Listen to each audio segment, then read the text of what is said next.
Brazil's hospitals are at breaking point as the number of new coronavirus cases hit nearly 15,000 in just one day.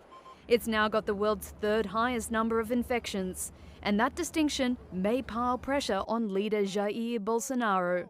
He's continued to call for a rollback of quarantines, arguing that businesses must stay open, fearing the toll on the economy, and has defied advice from health officials.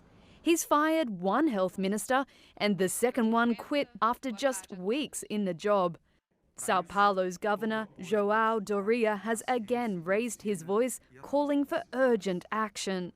We have to beat this economic crisis, but to beat this crisis, we have to beat coronavirus.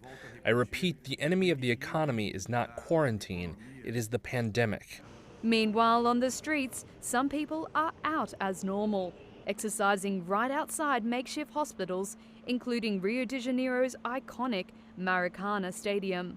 Rio doesn't have a mandatory stay-at-home order, only quarantine recommendations and some restrictions on businesses. But some, like local Margarida Siqueira, worry over the lack of measures. Brazil is in a bad state and is behind in its coronavirus response. Lockdown should have been done a long time ago.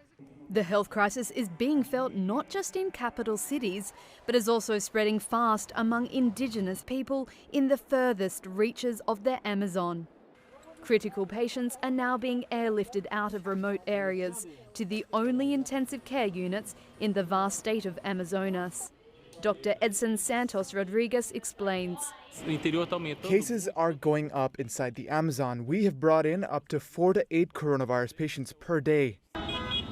While Bolsonaro's supporters have showed their loud support in bi-weekly demonstrations, one recent survey pointed to a fall in President Bolsonaro's popularity, with 43% of participants saying they thought he was doing a bad or terrible job, a tumble from 31% in January.